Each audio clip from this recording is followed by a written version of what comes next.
I don't regret divorcing my wife because our son isn't mine. I try to make it as short as possible, so me and my ex-wife, Mary, real name, because I don't care if she finds out, have been together for 5 years and married for 2. Our relationship was mostly fine, and we always had only one major issue. She cheated on me when we were together since 3 years. And after a lot of therapy, I decided to forgive her and she to work harder for our relationship. It wasn't an easy decision at all, but I loved her more than myself, and I decided to forgive her. Then, since things were going great and she changed from therapy, I decided to marry her and she accepted. It was the best day of my life. Even thought that my friends told me that I was insane to marry her because of her cheating. In her past, she had a very high body count of over 100, but I loved her anyway. Unfortunately, my friends didn't show up for my wedding because they were extremely skeptical. But I didn't care because I was too happy. Her parents too were happy that we worked things out. And the whole wedding and honeymoon was just amazing. And it was like I was leaving in one of those fairy tales. Then after a year of marriage, she became pregnant and I was super happy to start a family with her. And the whole pregnancy went smoothly. But then, when our son was born, something was wrong because he didn't look like me at all. And it's just small things of my wife, but really nothing like me. I started thinking at it and some things were off. Like her announcement of pregnancy. When she told me that she was 4 weeks pregnant, I didn't have sex with her for 2 weeks because I was in another country for the sign of a very big client. And then when I asked my wife to be there when she was about to give birth, she hesitated but told me yes. So, after thinking again and again at all the wrong things, I did something that I don't regret. I took my son for a DNA test while my wife was at work and I was at home with my son. After a week, the results came back and my worst nightmare became reality because he wasn't my son.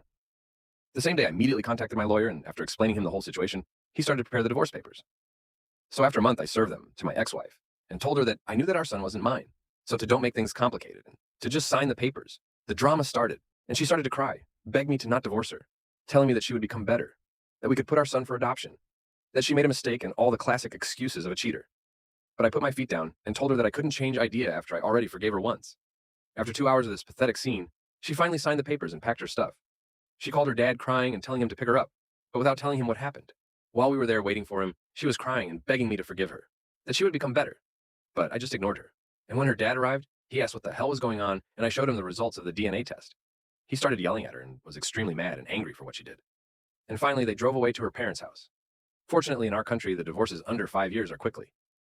So in a few months, we were divorced, and she got nothing from me, not even alimony or any type of it. The thing is that in those days, and even now, I never cried, shouted, or did any of these things. But I just feel broken and empty inside. Like this thing changed something in me. Obviously, my friends, when they knew about this, were happy and started to tell me the classic, I told you so. And thinking at it now, they were right. But I was blindsided in love with her that I didn't understood the whole mess. Months passed by since the divorce, and I still feel like an empty and broken human. But I don't regret doing the DNA test because my worries were right now. The issue is that a few days ago, I met some of our me and my ex-wife mutual friends, and we talked a bit about our life changes and obviously about the whole mess. And they told me that my ex-wife is depressed, sad, and that the affair partner disappeared, leaving her to stay at one of their house. And they asked me if I regret the divorce. But I told them absolutely not. Because I forgive once, but not twice, and not a big thing, like baby trapping.